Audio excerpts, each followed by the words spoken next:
Bienvenidos a Cátedra Jurídica en la Z, un programa destinado al análisis de temas jurídicos nacionales e internacionales. En el día de hoy hablaremos de derecho penal, proceso penal, las fases del proceso penal, cómo se hace una investigación, hablaremos de comercio ilícito y de propiedad intelectual, sobre todo lo que tiene que ver con la persecución de las violaciones a las infracciones que tienen que ver con esta materia. Para tratar este tema tenemos como invitada a la Procuradora General Adjunta, magistrada Isis de la Cruz, quien fue designada recientemente por el Consejo Nacional de la Magistratura. Así también ella se desempeña como miembro del Consejo Superior del Ministerio Público, además de tener responsabilidades en esta materia de persecución del comercio ilícito y propiedad intelectual. La magistrada Isis de la Cruz tiene una larga trayectoria, fue egresada de la Universidad Autónoma de Santo Domingo en el año 2003, se ha especializado en Derecho Penal, con maestrías en Derecho Penal, Derecho Procesal Penal, se especializó, estudió también Derecho Penal en la Escuela Nacional del Ministerio Público, ha realizado decenas de cursos y especializaciones y ha ocupado diversos puestos en el Ministerio Público. Ingresó a la carrera del Ministerio Público en el año 2006 y ha desempeñado diferentes funciones como procuradora fiscal y luego tuvo una larga experiencia en materia de persecución de la corrupción en el PETCA. Bueno, pues en breve vamos a iniciar esta interesante entrevista. Como anunciamos, estamos aquí con la Procuradora General Adjunta y miembro del Consejo Superior del Ministerio Público, Isis de la Cruz. Para nosotros es un placer tenerte aquí. Bienvenida. Gracias, Manuel, por invitarme a Cátedra Jurídica. Bueno, hoy hablaremos de muchas cosas, pero vamos a comenzar hablando de tu función principal como Ministerio Público y quisiera que nos expliques qué es el Ministerio Público. Bueno, el Ministerio Público es el órgano encargado de los sometimientos a la acción de la justicia de aquellos infractores de la ley penal. También tenemos como Ministerio Público la función de hacer campañas de prevención social y tenemos también una línea de conciliación, buscando cumplir con lo que establece la norma procesal penal de llevar a las salidas alternas o la solución pacífica de aquellos conflictos que pueden ser solucionados por esta vía. ¿Cuál es la ley que regula al Ministerio Público? Bueno, tenemos la ley 133.11, que es la ley orgánica del Ministerio Público, que es nuestra ley que nos regula a todos los funcionarios que estamos bajo esta institución. Antes de esta ley hubo una ley anterior que de alguna manera trató de implementar en la carrera del Ministerio Público. Sí, anteriormente teníamos la ley 78, que fue la primera ley que inició. El famoso estatuto del Ministerio Público. El famoso estatuto del Ministerio Público, que fue la primera regulación, por así decirlo, que tuvimos como Ministerio Público. Se suele en el argot popular usar mucho que fiscal, que magistrado, fiscalizador. Quisiera que nos explicaras estas categorías que se suelen utilizar para referirse en sentido específico a ciertos ministerios públicos. Cuando hablamos de fiscalizador, fiscal, procurador general de corte, ¿cuál es la diferencia? ¿Cuál es la función de cada uno de estas figuras? ¿Y cuál es la manera correcta de referirnos a ustedes? Bueno, la ley orgánica, nuestra ley orgánica, la 133.11, estableció un modelo hasta cierto punto reflejo de lo que es la Suprema Corte de Justicia. Okay. Es decir, los fiscalizadores son los representantes del Ministerio Público ante los juzgados de paz, mientras que los procuradores fiscales es el representante del Ministerio Público ante los tribunales de primera instancia. Los procuradores generales de corte son aquellos representantes del Ministerio Público ante las cortes de apelación del país, mientras que los procuradores adjuntos somos los representantes del Ministerio Público ante la Suprema Corte de Justicia y demás funciones otorgadas tanto por la ley como por la Procuradora General de la República. ¿Cómo es correcto llamarle? ¿Magistrado, fiscal, Ministerio Público? Bueno, no hay una nomenclatura correcta o incorrecta. En la práctica se nos dice fiscales, Ministerio Público o magistrados. Hay quienes sostienen la teoría de que el término magistrado es un término utilizado exclusivamente por los jueces. Nosotros generalmente preferimos ser llamados fiscales, pero indistintamente la función y el servicio no tienen que ver con una nomenclatura. Usted puede, siempre que se refiera con respeto a la persona que le está asistiendo en una fiscalía, pues estaría bien. Hablamos así brevemente, pero iniciamos la conversación de ese intento de un estatuto del Ministerio Público que intentó instaurar una carrera del Ministerio Público, y esta ley orgánica, la 133-11, que establece, sí, todo un sistema de carrera para tanto para el ingreso como para ascender dentro del Ministerio Público.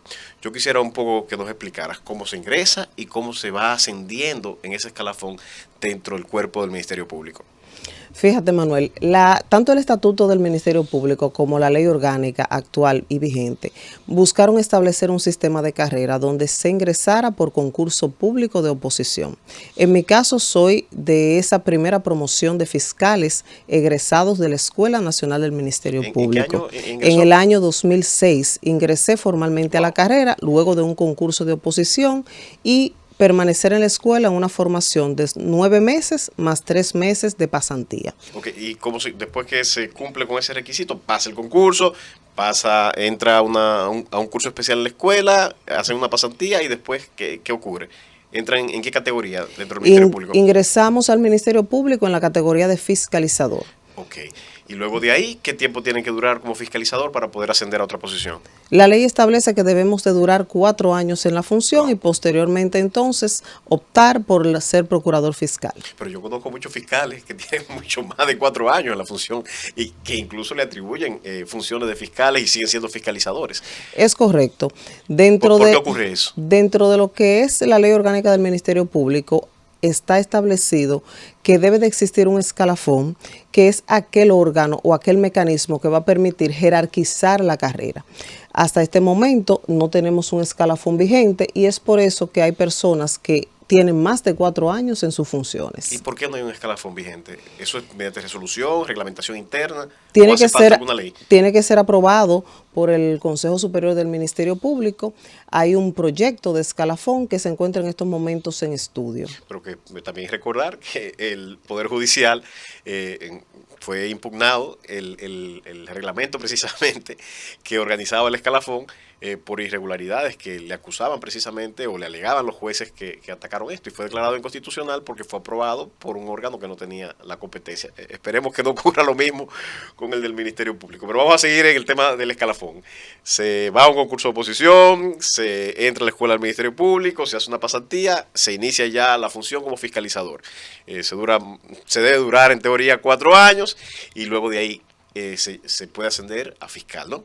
Ese procurador fiscal es el representante del Ministerio Público ante los tribunales de primera instancia. Bueno, ahí generalizamos, pero puede ser ante un tribunal unipersonal, un tribunal colegiado, ¿correcto? Es correcto, sí. Bien, luego de esto, hay dentro del Ministerio Público, en primera instancia, categorías. Hay fiscales titulares en los diferentes distritos judiciales, ¿es correcto?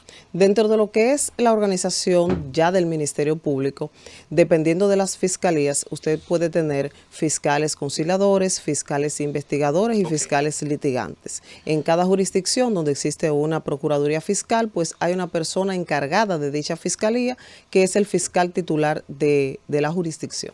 ¿Y ese fiscal titular tiene que tener algún requisito adicional? ¿Y cómo se designa? Ese fiscal titular es designado generalmente por concurso público interno dentro de los miembros del Ministerio Público que cumplen para la función con los requisitos establecidos. Ok, después usted ya ha hecho de todo, usted ha ido a la unidad de litigación, ha sido investigador, ha estado en propiedad intelectual, bueno, ¿cuántos departamentos le permite en las fiscalías grandes estar? Luego de ahí, ¿a dónde usted va? ¿Puede seguir ascendiendo? Sí, podemos seguir ascendiendo ya sea en una procuraduría especializada o en una Procuraduría General de Corte. Las procuradurías especializadas que actualmente existen está la Procuraduría Especializada de Salud, la Procuraduría Especializada de Trata y Tráfico de Migrantes, de Personas, la Procuraduría Especializada de Lavado de Activos, entre otras especializadas. Igual la Procuradurías Regionales de Corte, que es donde están los representantes ante la Corte en cada una de las jurisdicciones que existe o departamento judicial. No, perfecto. Bueno, y luego que se llega a Procurador General de Corte, ¿cómo se alcanza la categoría de Procurador General? Bueno, la categoría de adjunto, en la nueva constitución modificada para estos fines, establece que 7 de ellos van a ser seleccionados por el Consejo Nacional de la Magistratura. En mi caso, fui una de las seleccionadas por el Consejo Nacional de la Magistratura y 7 de ellos van a ser seleccionados por la Procuradora, en este caso Jenny Berenice Reynoso. Esa modificación de los 7 designados por el Consejo fue un desprendimiento una modificación que se produjo en la Constitución. Bueno, ahora se debe llamar la Constitución del 2024. ¿Qué piensas respecto a esa modificación? ¿La ves positiva? ¿Era necesaria para lograr una mayor independencia del Ministerio Público? La veo democrática porque permite que más personas puedan optar por una posición que anteriormente era discrecional del presidente de la República. La veo más concienzuda porque ahora se establece un proceso de evaluación de esos procuradores adjuntos seleccionados al término de su gestión, y esta evaluación pues permite tener un mejor desempeño, pues obliga a los funcionarios a rendir cuenta de sus actuaciones, de su trabajo durante el periodo por el cual fueron seleccionados. Usted fue electa el 26 de febrero de este año, ¿cierto? Es correcto. Ok, explíqueme un poco su experiencia, porque fue, vamos a decir, la primera cohorte, el primer grupo de procuradores generales adjuntos que fue seleccionado por el Consejo Nacional de la Magistratura. ¿Qué tal fue la experiencia? Bueno, fue una experiencia nueva, retadora, porque preparar un expediente con todas las condiciones exigidas lleva a hacer un proceso un poquito más detallado, de tener en cuenta toda la formación y poder documentarla. Fue una experiencia que para mí marcó mi vida, porque somos la primera camada de procuradores adjuntos seleccionados luego de la reforma constitucional y por el Consejo Nacional de la Magistratura, y es un compromiso. Es un compromiso país de presentar al término de la gestión pues una impronta y un legado de actividades realizadas y de retos asumidos en esta función. Es decir, no es solamente una designación, sino un compromiso país de presentar resultados por la misma. Excelente. Tengo aquí la información que me han suministrado dentro de tu currículo que eres miembro del Consejo Superior del Ministerio Público. Primero explícame qué es este órgano, ¿no? Quiénes lo integran y cuáles son sus funciones. Bueno, el Consejo Superior del Ministerio Público es el órgano de gobierno de la institución. Conjuntamente con la Procuradora están en la condición de verificar y velar por toda la actuación que ocurre dentro del Ministerio Público. Está establecido en la Ley 133.11 sus funciones y está representado cada uno de los fiscales por escalafón o por renglón que existen. Hay un representante de los fiscalizadores, un representante de los procuradores fiscales, un representante del Procurador General de Corte y un representante de los adjuntos. ¿Cómo se eligen esos representantes? Eso se elige por voto directo de sus pares. O sea que usted fue seleccionada por los procuradores generales adjuntos. Es correcto. ¿Y qué tiempo dura su gestión, su representación? 3 años. Ok, o sea que terminaría su gestión como consejera. En el 2027. Ok, prosigo como Procuradora General Adjunta a raíz de esta designación. Es correcto. Ok, conforme a la Constitución es inamovible, al igual que la Procuradora General, por 2 años. Así es. Ok, y pueden ser ratificados o pueden ser removidos conforme a la evaluación de desempeño que se supone ha de hacerse, ¿no? Es correcto. Así es. Bueno, quisiéramos que nos hablara un poco.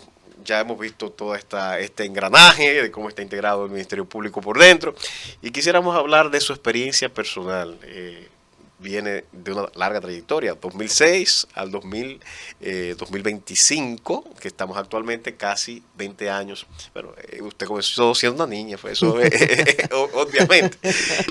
Quisiéramos que nos explicara un poco cómo comenzó, en qué función le correspondió en sus primeras experiencias y cómo ha sido un poco esa vida de fiscal. Bueno, yo fui designada en el 2006 en lo que es de la provincia de Santo Domingo, en la Fiscalía de Santo Domingo. En ese momento el fiscal titular era Perfecto Acosta y fui designada inicialmente para la investigación de robo. Conjuntamente, en ese momento todavía los fiscales estaban conjuntamente con los policías en los destacamentos. En la provincia de Santo Domingo tuve una amplia trayectoria en departamentos investigativos. Trabajé tantos temas de homicidio, temas de drogas, temas de casos complejos, secuestros, desaparecidos y también pude obtener la experiencia tanto de litigación inicial como de litigación final.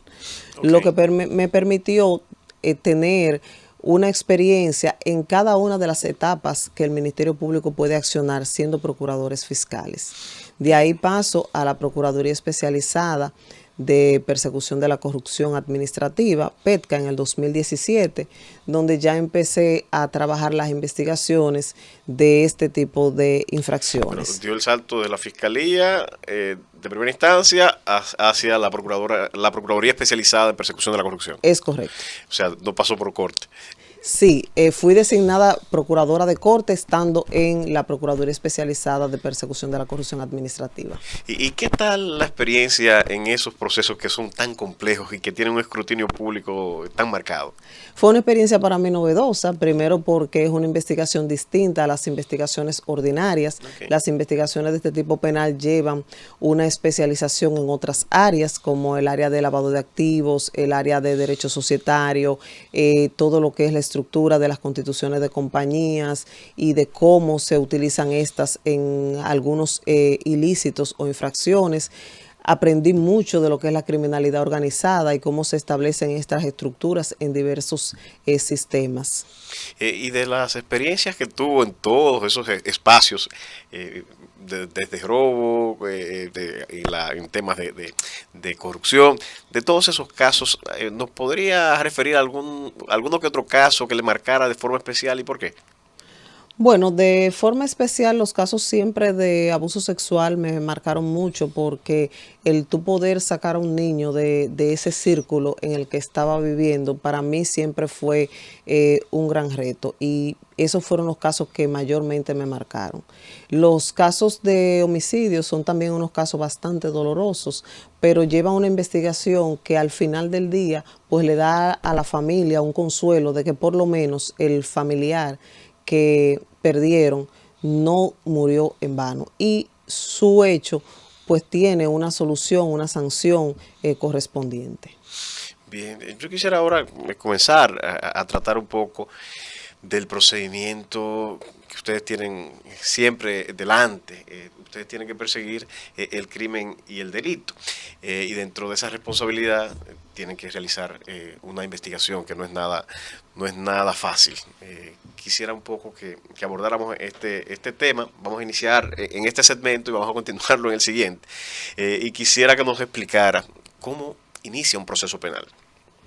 Bueno, dependiendo de cuál sea el tipo penal investigado, un proceso penal puede iniciar por una denuncia, por el conocimiento directo que tiene el fiscal o por el rumor público. Este proceso, una vez iniciado por cualquiera de esas vías, se apodera a un fiscal que generalmente es el fiscal de la jurisdicción donde ocurrió el hecho. Una vez apoderado este fiscal, pues se inician lo que es la realización de un plan de investigación, dependiendo de los casos. Hay casos que son más complejos que otros. Este plan de investigación puede ser un plan corto o un plan largo.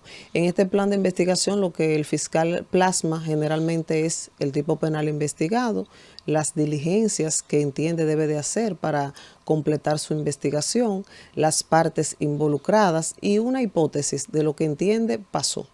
Uno lo ve y queda enamorado de esa descripción y sobre todo del Código Procesal Penal nuestro, que es un código que particularmente entiendo fue un avance significativo para la República Dominicana, aunque a muchos no les guste. Le llaman hipergarantista, cosa que no comparto. Pero se ve muy lindo descrito de esta manera. Pero cuando se es usuario del sistema, se interpone una querella o se intenta avanzar en un proceso penal, ahí te llaman a veces a una conciliación, que te citan una que otra vez, y muchas veces el usuario siente como que su proceso no avanza. Es una percepción marginal la que tengo de esos procesos, es generalizada. ¿Qué tan frecuente es esto de que se tenga que llamar a una conciliación y que no se le dé un curso a la investigación? Dependiendo del tipo penal, hay tipos penales que tú puedes y debes generar una solución alterna del conflicto en principio. Aquellos tipos penales que pueden ser conciliables, pues la obligación del fiscal es hacer por lo menos una vista para verificar si las partes se pueden poner de acuerdo. Por el costo que tiene el proceso penal y por el tiempo que dura el proceso penal, es labor del fiscal informarle a las partes que tienen una salida alterna o varias salidas alternas a su proceso y que pueden realizar el mismo de esta forma. Si las partes no quieren hacer algún acuerdo, pues entonces se da continuidad a lo que es el proceso penal. Ok, y entonces, cuando se tiene una... Sabemos que el Código Procesal Penal hace una clasificación de las acciones: acción pública a instancia privada, acción privada y acción pública, yo le digo la acción pública pura. ¿Cómo hacen ustedes cuando hay una acción pública a instancia privada, pero la víctima tiene dificultades para, de alguna manera, impulsar el proceso? ¿Hay algún auxilio? ¿Hay alguna ayuda? Piden días pasados que se llamó a un concurso para asistencia a la víctima. ¿Cómo funciona esto de la asistencia a la víctima, el apoyo a la víctima en los procesos penales? Sí, ciertamente, Manuel. Nosotros tenemos una unidad que da apoyo integral a las víctimas. Esto es facilitándole un abogado que pueda representarlas, porque como es bien sabido por todos, el Ministerio Público solamente va a perseguir una sanción penal y va a perseguir el establecimiento de multas que la ley establece. Okay. Un abogado de víctimas pues, puede solicitar indemnizaciones civiles. Bien, vamos a hablar de todo esto, ese desmembramiento de la acción civil dentro del proceso penal y el proceso penal, cuál es el fin de uno y el fin del otro, pero en el siguiente segmento sí también hablaremos de la fase preparatoria, de lo que es una medida de coerción y cuáles son las diferentes fases de ese proceso penal. Manténgase en sintonía, estamos con la magistrada Isis de la Cruz, Procuradora General Adjunta. Manténgase en sintonía, estamos en Cátedra Jurídica en la Z. Bueno, continuamos en Cátedra Jurídica en la Z, tenemos una invitada de lujo, a la magistrada Isis de la Cruz, Procuradora General Adjunta y además miembro del Consejo Superior del Ministerio Público. Comenzamos a desarrollar la idea esta que establece precisamente, si mal no recuerdo, el artículo 50 del Código Procesal Penal, que se le da a la víctima la posibilidad de solicitar un resarcimiento. Ese resarcimiento puede hacerlo en el curso del proceso penal, pero quiero que la especialista, la magistrada, la procuradora general, me explique cómo es esto, cómo funciona esta acción civil dentro del proceso penal. Como te decía Manuel, la atención a víctimas a través de un representante jurídico es un servicio que se brinda desde la Procuraduría General de la República. En la actualidad, ese servicio solamente está básicamente en las fiscalías grandes, Distrito, Provincia, Santo Domingo y Santiago. Con este concurso del cual hablabas, se busca llevar un representante. Y subrayamos aquí, para el público que nos escucha, la Procuraduría General de la República, haciendo un uso responsable de sus atribuciones, ha llamado a una especie de concurso, ha llamado a los abogados para robustecer esta unidad de atención a la víctima, para que pongamos el contexto, que lo se mencionó ahorita, de eso estamos hablando ahora. Adelante. Es cierto, entonces este concurso lo que busca es dotar de un representante legal a víctimas en toda la geografía nacional. Excelente. Y que en cada una de las jurisdicciones penales pueda existir un representante que le dé esa asistencia legal a las víctimas que así lo requieren. Pero la pregunta aquí que quisiera que le aclararas a nuestro público es, ¿qué puede hacer ese abogado de la víctima que no puede hacer el Ministerio Público? Bueno, básicamente es la solicitud de las indemnizaciones civiles, básicamente es la formulación de una querella con todos los requisitos establecidos en la norma y ese acompañamiento que muchas veces las víctimas de un proceso necesitan de manera individualizada. Perfecto, pues hacíamos la referencia al artículo 50 del Código Procesal Penal. Dentro de toda acción de esta naturaleza, toda infracción penal también genera, además de la vulneración de la naturaleza que sea, que tiene consecuencias penales, también genera vulneraciones y daños de consecuencias civiles, es decir, que requieren de una indemnización. La parte del agravio que se genera de consecuencias penales, el Ministerio Público es el responsable de su persecución y de su investigación, pero el resarcimiento entonces sería o nacería a raíz de esas acciones de ese abogado privado o el abogado, en este caso, se llama la unidad de la víctima, de atención a la víctima. Excelente. Entonces vamos ahora a retornar el curso del proceso penal. Se pone la querella, si se entiende que debe haber conciliación, se llama conciliación, pero si no, se decide investigar. ¿Qué es eso de la fase preparatoria o la sumaria, como se le llamaba antes? ¿Qué es eso? ¿En qué consiste esa fase preparatoria? Es esa fase donde el Ministerio Público empieza a hacer esas primeras diligencias de investigación, como hablábamos hace un rato, y hace aquellas diligencias pertinentes. Y si ya tiene identificado a una persona, si ya entiende que tiene por lo menos elementos de prueba mínimos que demuestren la responsabilidad de la persona, pues puede solicitar una medida de coerción, puede proponer una salida alterna, puede hacer las solicitudes que entienda necesarias para que este proceso penal llegue a un feliz término. Regularmente se suele pedir la medida de coerción antes, en el transcurso de la investigación, o se espera concluir la investigación. ¿Cuál es el momento, como dirían algunos, el timing, el momento apropiado para hacer la solicitud de una medida de coerción? Eso va a depender mucho del proceso. Okay. Hay procesos donde el Ministerio Público puede solicitar su medida de coerción al finalizar la investigación penal, okay, conjuntamente con el acto conclusivo. Okay. Hay procesos donde tú no tienes todos los elementos de prueba necesarios y se hace importante solicitar la medida de coerción en la fase de investigación a los fines de evitar la distracción de la persona investigada del proceso, a los fines de evitar que esta persona pueda destruir u ocultar pruebas y a los fines de tú poder completar la investigación en un tiempo idóneo. ¿Qué cosas busca un Ministerio Público en esa fase de investigación? ¿Qué tipo de medidas realiza para verificar la comisión de una infracción determinada?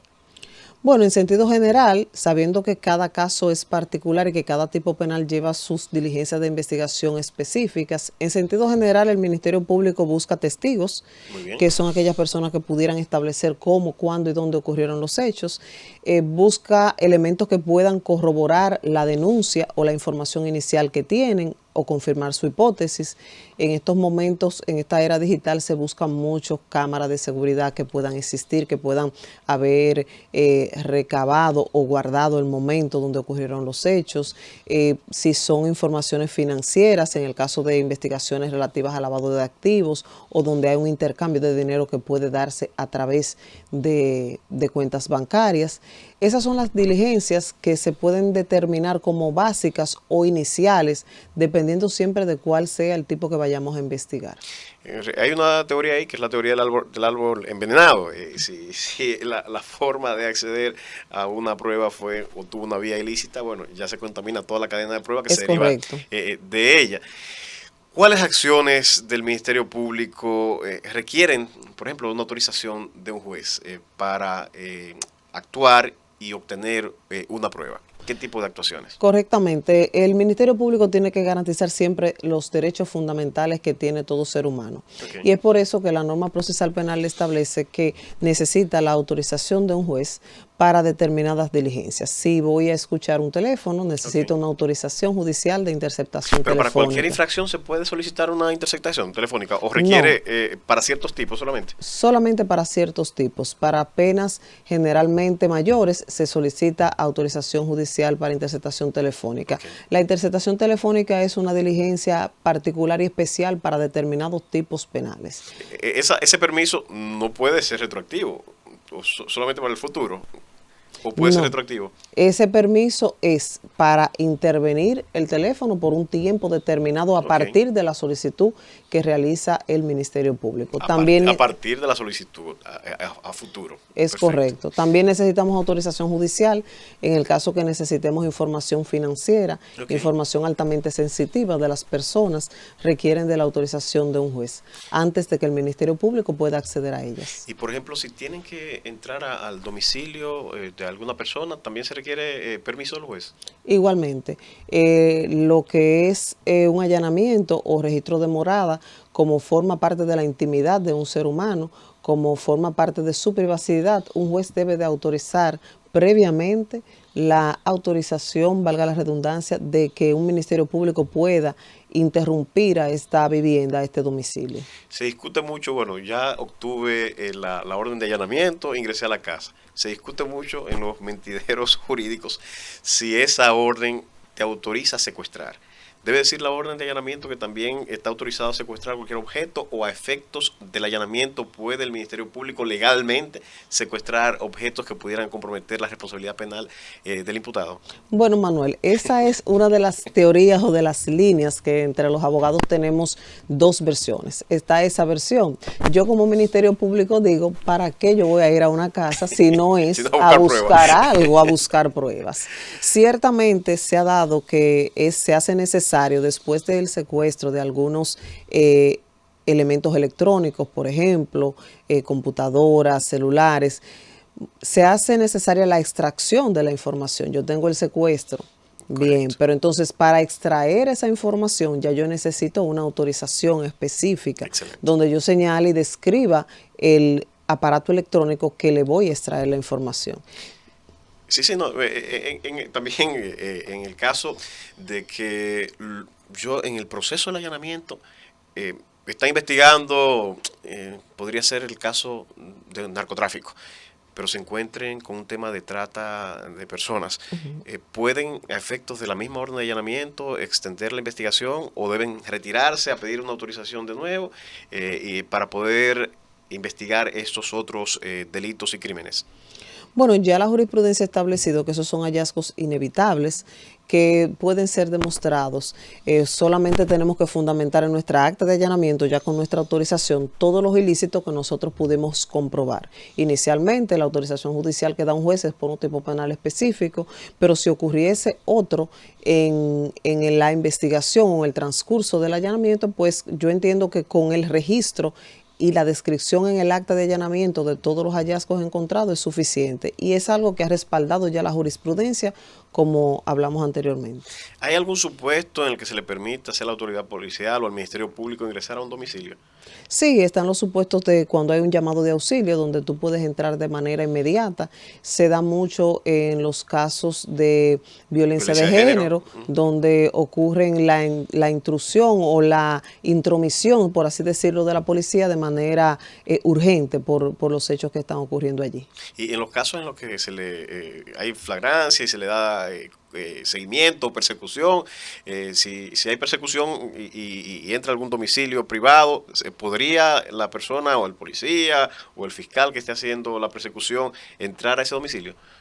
Va a depender mucho de los casos. Okay. Hay casos donde si es un flagrante delito, pues está permitido, porque la flagrancia está establecida en la norma y en el código. Cada caso es un caso particular que no es igual a otro, y por eso hay que estudiar y verificar cada situación de manera particular. Hay muchas discusiones con relación al registro de automóviles y mucho forcejeo que vemos en las redes sociales. No, que preséntame la orden del juez que autoriza al registro. Para el registro de los autos, ¿se requiere o no se requiere de una autorización judicial? Bueno, generalmente las autoridades pueden hacer algún tipo de detención, algún tipo de registro de manera cordial y servicial. Generalmente es lo que debe de pasar. Y si tú te fijas, la ciudadanía en la mayoría de los casos accede al trabajo que están haciendo los policías generalmente en la calle. Ya si hay alguna oposición, lo más correcto sería solicitar su autorización judicial para evitar situaciones. Bien, se ha avanzado en la investigación y bueno, hablamos ahorita del término medida de coerción, pero es un término que nuestro público tal vez no conoce con precisión. Cuando hablamos de medida de coerción, ¿a qué nos referimos? ¿Qué es eso de medida de coerción? Bueno, la medida de coerción es aquella solicitud que hace el Ministerio Público a un juez para establecer algún tipo de restricción a la movilidad o al desempeño formal y libre de algún ciudadano que esté bajo una investigación. Están establecidas en la norma. Dentro de esas medidas de coerción que puede solicitar el Ministerio Público, hay 7 medidas que pueden ser solicitadas, buscando siempre evitar que la persona se evada de los hechos o que pueda adulterar o perder pruebas. Bueno, entonces ahí subrayar, o sea, la razón esencial de una medida de coerción es evitar que la persona perseguida se vada del proceso penal. Es correcto, sí. Pero si mal no recuerdo, la ley 1015, que vamos a discutir sobre ella, porque pues, fue declarada inconstitucional, si mal no recuerdo, agregó algunos elementos del riesgo a la víctima o el riesgo a la misma investigación. También esos motivos pudieran motivar la solicitud de una medida de coerción. Sí, ya la ley 1015 lo que vino fue a ser más específico, a dar más detalles y a explicar que también hay casos donde hay un riesgo a la víctima, donde hay un peligro inminente de fuga que ameritan que se solicite una medida de coerción. Y aquí quisiera que nos detallara un poco cuáles son, porque regularmente tenemos una sobresaturación de presos preventivos. Creo que escuché una estadística de más de un 56% de los presos son preventivos. Regularmente cuando vamos a los tribunales, el Ministerio Público es casi como un cassette. Casi siempre pide prisión preventiva. No sé si estoy exagerando o quizá por el tipo de proceso en los que me ha tocado participar. Además de la prisión preventiva, ¿cuáles son esas otras 7 alternativas que usted mencionó podría requerirse como medida de coerción? Fíjate, la medida de coerción se va a solicitar dependiendo de los tipos penales. En tu caso, Manuel, si has trabajado tipos penales muy gravosos, pues evidentemente que la medida de coerción que va a solicitar el Ministerio Público es igualmente la más gravosa, que es la prisión preventiva. Además de la prisión, existen lo que es el arresto domiciliario, la presentación periódica, el impedimento de salida, que son medidas que también restringen un poco la movilidad del ser humano.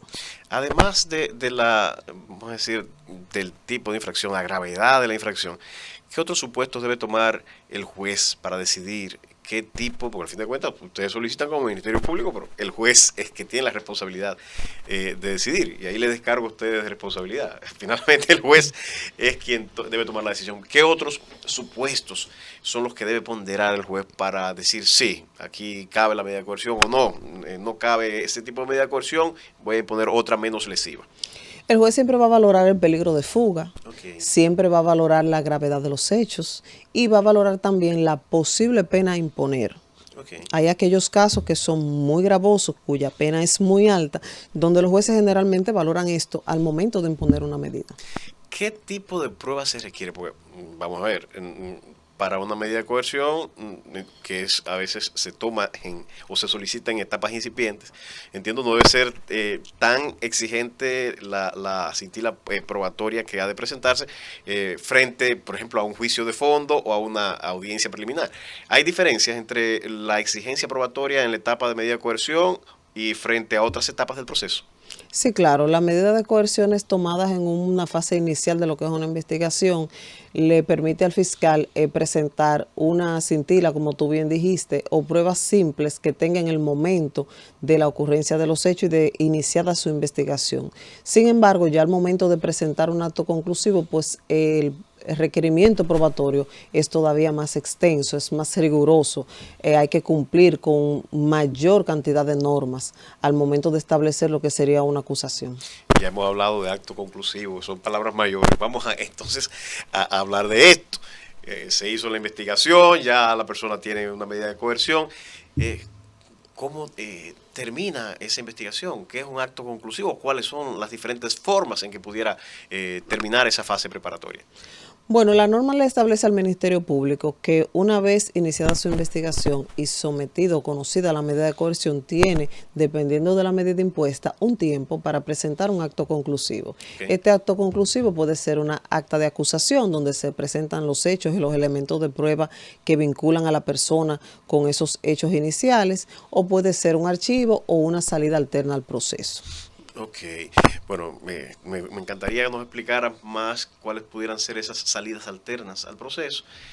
Vamos a hacerlo ahora antes de la pausa para aprovechar el tiempo en el último segmento. Adelante. Bueno, poder hacer la suspensión condicional de la pena o la suspensión condicional del procedimiento. Ok. Cuando hablamos de suspensión condicional de la pena, ¿en qué consiste esta salida? Bueno, aquí tanto el Ministerio Público como el imputado y la víctima, si existiere, conviene acordar los hechos. El imputado tiene que reconocer que la comisión de los hechos y tiene que estar de acuerdo con una pena. Aquí pudiéramos hacer un acuerdo parcial o un acuerdo total. El acuerdo parcial se hace cuando el imputado está de acuerdo en reconocer los hechos, pero no con la sanción solicitada o impuesta o a solicitud que vaya a ser el Ministerio Público de la Pena. Pero no está abierta esta solución alternativa para todos los casos. ¿No depende de la gravedad del ilícito la posibilidad de una solución alternativa? Así es, Manuel. Esta solución es solamente para los casos cuyas penas van de 6 meses a 3 años. Excelente. Bueno, nos faltó entrar la etapa intermedia, la etapa de juicio y la etapa recursiva, y vamos a continuar hablando de todos estos procesos. Estamos en Cátedra Jurídica en la Z, contamos con la presencia de la Procuradora General Adjunta Isis de la Cruz. Manténgase en sintonía y en breve continuamos en su Cátedra Jurídica. Continuamos en Cátedra Jurídica en la Z. Estamos y contamos con la presencia distinguida de la Procuradora General Adjunta Isis de la Cruz, quien además es miembro del Consejo Superior del Ministerio Público. Estamos hablando del proceso penal, las fases que se siguen y nos quedamos ahí en el punto de la fase conclusiva.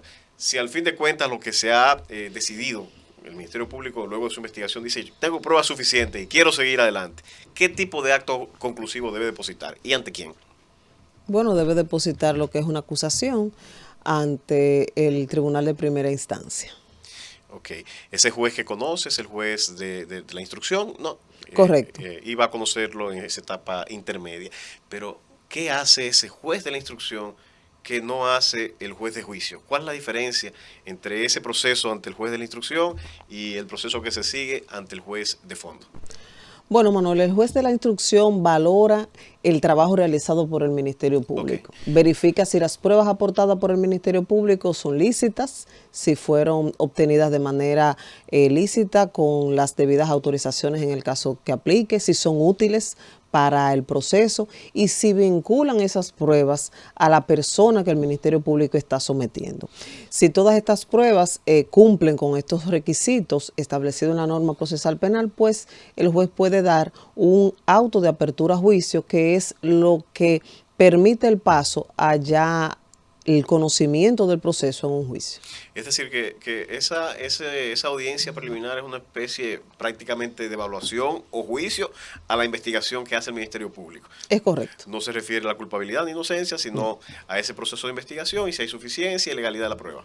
Así es. Ok, entonces, que si el juez dice, bueno, esas pruebas son ilegales o esas pruebas no son suficientes, eso puede ocurrir. ¿Cuál sería la decisión entonces que tomaría el juez? Sí, eso puede ocurrir y entonces el juez emitiría un auto de no al lugar donde establecería que el Ministerio Público no presentó los elementos de prueba suficientes o que estos elementos de prueba no fueron obtenidos con la debida observancia de la ley o que los elementos de prueba presentados no son vinculantes a la persona sometida y estaría negando dar apertura a un juicio de fondo. En muchas ocasiones el abogado privado que se constituye como querellante y actor civil presenta una acusación particular. Si ocurre eso y hay diferencias entre la narrativa, inclusive la tipificación, ¿cómo se concilia esto? ¿Cómo hace el juez de la instrucción para conciliar esas versiones distintas de la teoría del caso? Bueno, hay ocasiones donde el abogado querellante presenta una acusación particular. En este momento, entonces, el juez ya al momento de conocer el proceso invita a las partes a ponerse de acuerdo en cuanto a los hechos y en cuanto a la prueba a presentar, sabiendo nosotros que el juez es quien tiene la última palabra y quien puede establecer la calificación jurídica adecuada conforme a los elementos presentados por todas las partes. Ok, puede ocurrir que tanto al abogado particular como al Ministerio Público no se le ocurriera un crimen o un delito determinado en la tipificación y que el juez lo advierta. ¿Eso es posible? ¿Puede variar el juez la calificación en esa fase de instrucción? El juez puede variar la calificación en base a la acusación presentada por el Ministerio Público o por las partes. Okay. El juez, siendo un tercero imparcial, no agrava la condición del imputado. Ok. Lo que no puede modificar los hechos, pero en la correcto. parte del tipo penal pudiera advertir para que se defienda si entiende que puede tipificarse otro ilícito penal. Es correcto. Ok. Bueno, pues resulta que el juez dio apertura a juicio. ¿Hacia dónde va el proceso? Bueno, ahí estaríamos en un juicio de fondo donde el Ministerio Público ya tiene que presentar cada una de sus pruebas, presentar a los testigos, hacerle un interrogatorio donde le presente a los jueces cuáles fueron los hechos que pudo percibir con sus sentidos y se presentan todos los elementos de prueba documentales para que el juez lo incorpore a lo que es el juicio, ya sea por su lectura o de común acuerdo con las partes. Ok, si resulta que toda la investigación fue brillante, que la prueba fue suficiente y que se identifica, se rompe con la presunción de inocencia, ¿qué resulta de esto? ¿El juez emite una condena? ¿Cuál es el siguiente paso? ¿Va a otro tribunal? ¿Qué ocurre? ¿Cuál es el siguiente paso? Bueno, generalmente el juez, si pasa como tú lo habías detallado, pues emite lo que es una sentencia condenatoria, estableciéndole al imputado, ya imputado, declarándolo culpable y estableciéndole una pena que debe de cumplir en la modalidad ya establecida por el juez. ¿Tú hablas de soluciones alternativas o vías alternativas de solución de los casos? ¿En la fase de juicio es posible alguna solución alternativa de los procesos? Sí, la norma procesal penal establece que debe de ser un escrito, pero aún en la fase de juicio, si las partes se ponen de acuerdo, muchos jueces están abiertos a acoger lo que es una conciliación o lo que es una salida alterna aplicada en ese momento. Ok. En esos casos, ¿qué es lo que se acuerda? ¿La pena? Si hay actores civiles también participan en esto. ¿Cómo funciona en la práctica? Sí, es un acuerdo donde el imputado básicamente reconoce los hechos que le imputa el Ministerio Público, estipula las pruebas en la mayoría de los casos y está dispuesto a resarcir a la víctima y está dispuesto a establecer una condena o a cumplir una condena ya previamente establecida. Pero pudiera el Ministerio Público y la parte llegar a un acuerdo y sin embargo que el juez diga no, esto no califica y yo no acepto ese acuerdo, vamos a discutir el proceso. ¿Eso puede ocurrir? Ha ocurrido donde los jueces, sobre todo en Ciudad Nueva, entienden que no hay elementos suficientes como para una condena y sencillamente dicen que no, que se presente la acusación. Ok. Bueno, quisiéramos entonces saber, ya el juez tiene una sentencia condenatoria, bueno, pudiera ser absolutoria. ¿Cuál es el siguiente paso? ¿Las partes tienen algún recurso, alguna vía para de alguna manera cuestionar la decisión que ha dado ese juez? Sí, está abierta la vía recursiva. Todas las partes que entienden que no fueron gananciosas en este proceso pueden hacer un recurso de apelación donde le presenten al juez los motivos por los cuales entienden que el derecho fue mal aplicado, cuáles fueron los fallos que tuvieron los jueces de juicio al momento de presentar una sentencia y conocer este recurso entonces en la Corte de Apelación. Okay, la Corte de Apelación, bueno, la 1015 también ahí incidió y amplió los poderes del juez de apelación. Incluso el juez de apelación puede él mismo conocer los hechos y aplicar si procede una condena, ¿es correcto? Es correcto. Distinta a la que ocurrió en primera instancia. E inclusive puede evaluar pruebas sí, de nuevo. Así es. Anteriormente solo podía ordenar, anular el juicio y ordenar un nuevo juicio. Eso son de las cosas que se han modificado, ¿es correcto? Es correcto, así es. Bien, y hablando de la ley 1015, el Tribunal Constitucional emitió la sentencia 766/24, que declaró por un fallo de procedimiento la ley 1015, que modifica la ley que aprueba el Código Procesal Penal, bueno, pues la declara inconstitucional y difiere sus efectos, creo que a final de este año. Si a final de este año el Congreso no se pronuncia, esa ley queda sin efecto, como si nunca se hubiese aprobado. En base a tu conocimiento, tu experiencia y al contenido de esta ley, ¿qué tan gravoso sería para los procesos penales en curso para el Ministerio Público sería que se concretara la salida del sistema de la ley 1015 y que el Congreso Nacional apruebe una ley que la sustituya? Bueno, básicamente la ley 1015 en su principio lo que hace es una extensión de todo lo que son los plazos. Okay. Si esta ley no fuera modificada, si el Congreso no cumple con el mandato del Tribunal Constitucional, pues obviamente habrían cientos de procesos que estarían en un estado de nulidad o de extinción de todo lo que será la acción, porque al volver al estado anterior estarían siendo depositados fuera de plazo, estarían siendo depositados en momentos no aptos conforme lo establecía la norma originalmente. O sea que eso sería para el sistema de justicia dominicano un retroceso de todos aquellos procesos que fueron sometidos bajo la modificación de la ley 1015. Bien, aunque tenemos una Procuradora General de la República, que es la máxima autoridad, la magistrada Jenny Berenice, aprovechamos para reiterar la felicitación desde estos micrófonos por su designación y a todo el cuerpo de procuradores generales adjuntos, una muy buena selección que hizo el Consejo Nacional de la Magistratura. Ahí en esa parte, tanto la Procuradora o ustedes también como miembros del Consejo Superior del Ministerio Público, ¿no han tomado iniciativa para presentar alguna propuesta legislativa al Congreso para evitar que eso ocurra? Mire, el Ministerio Público tiene una unidad de desarrollo jurisprudencial y tiene una unidad que le da seguimiento a todas estas leyes que cursan en lo que es el Congreso y está activamente trabajando de la mano de esas comisiones a los fines de lograr que esto se logre en el tiempo establecido por el Tribunal Constitucional. Magistrada, al revisar su currículo he identificado que además de esas altas responsabilidades que tiene otras más, vinculadas al comercio ilícito y a la propiedad intelectual. Quisiera que nos dijera cuál es esa otra posición que usted ocupa y en qué consisten esas funciones que usted tiene. Bueno, la Procuraduría General de la República tiene una unidad de comercio ilícito que busca darle respuesta a todos los ilícitos que ampara la ley 1719. Esta ley busca básicamente proteger el del comercio ilícito y el contrabando a los sectores de hidrocarburos, medicamentos, tabaco y alcohol. ¿Usted es la responsable de esa unidad? Es correcto. Ok. ¿Y qué tan frecuentes son esas violaciones en la República Dominicana? Bueno, son altamente frecuentes. La violación o el contrabando, por ejemplo, de cigarrillos. Podemos citar recientemente en la prensa que estableció que el comercio de cigarrillos y el contrabando domina el 30% del mercado. ¿El 30%? Es mucho. Correcto, es mucho.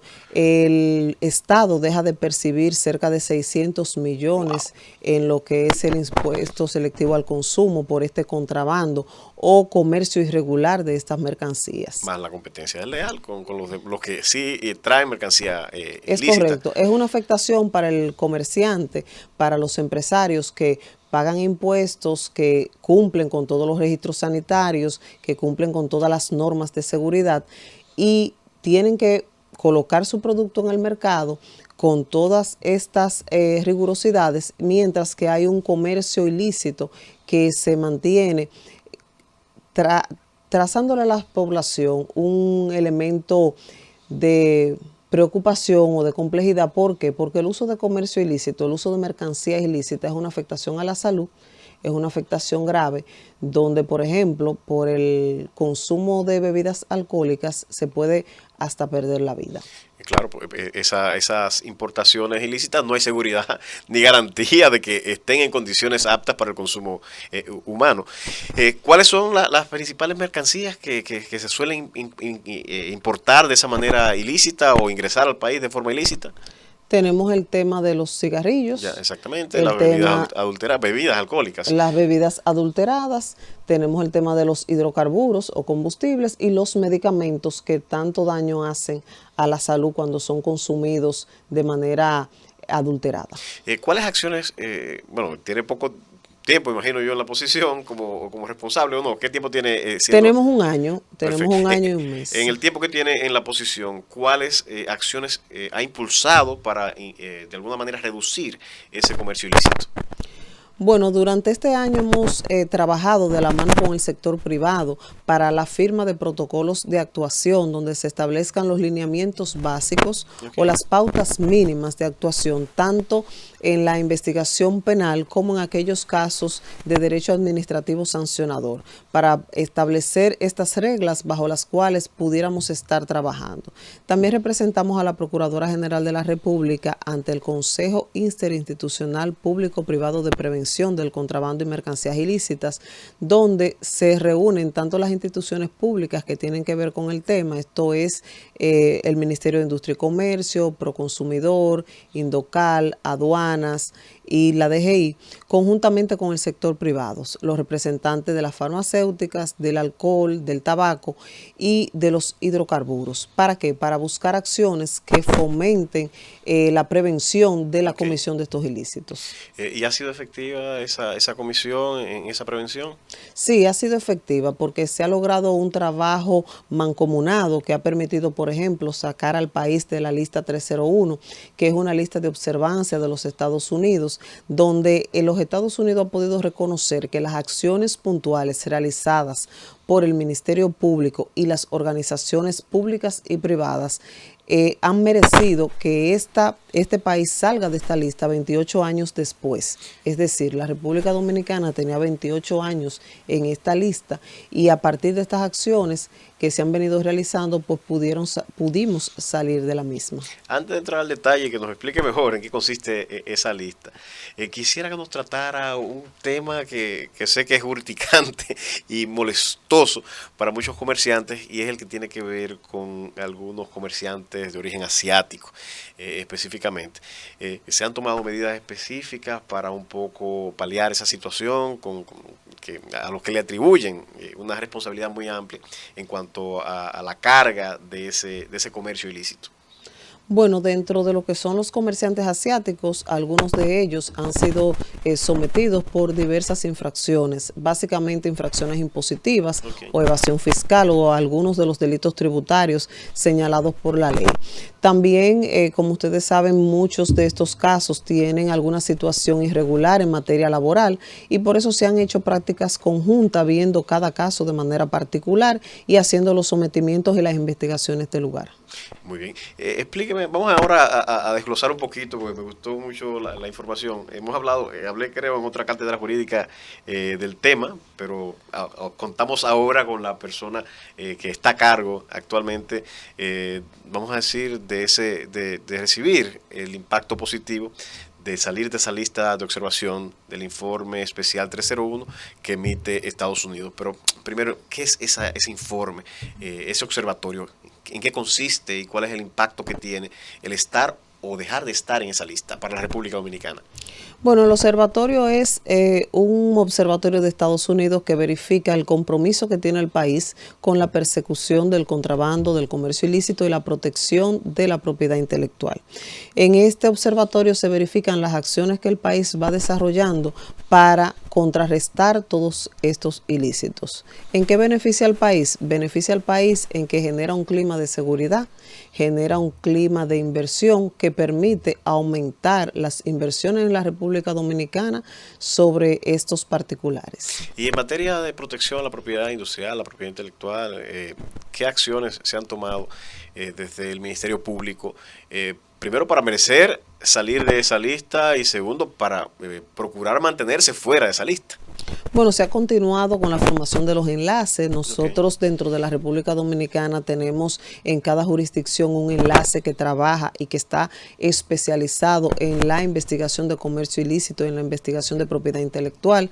Seguimos dando la formación de lo que son las observancias en frontera, donde se realizan capacitaciones periódicas tanto a los fiscales como a los inspectores que trabajan este tipo de delitos, y continuamos llevando las investigaciones en materia de contrabando, de comercio ilícito y de propiedad intelectual de manera muy rigurosa y cercana. Excelente. Bueno, ya lamentablemente el dios Cronos nos marca la pauta, nos dice que el tiempo ya se agota y quisiéramos ya para cerrar que nos hablara un poco de cuáles serían los principales retos que tiene primero como Procuradora General Adjunta, casi recién designada, y luego en sus funciones especiales en materia de comercio ilícito y de propiedad intelectual.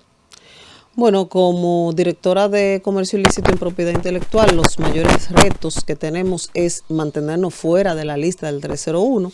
Eso significaría continuar con las acciones ya desarrolladas e innovar en el desarrollo de otras actividades que nos permitan lograr esto. Continuar especializando cada vez más a los fiscales. En este caso nos proponemos llevar a los fiscales al grado de maestría en propiedad intelectual e investigación profunda de los tipos específicos de comercio ilícito, sobre todo los vinculados a la ley 1719, y hacer un uso efectivo tanto del tiempo como de los recursos existentes para mejorar cada vez más las técnicas de investigación en estas áreas. Bueno, lamentablemente tenemos que finalizar esta interesante entrevista, dar las gracias, magistrada, por acceder a nuestra invitación, y a ustedes, amigos oyentes, les invitamos a continuar con la programación de la Z101 y sintonizar nuestra cátedra jurídica el próximo sábado. Pasen muy buenas tardes.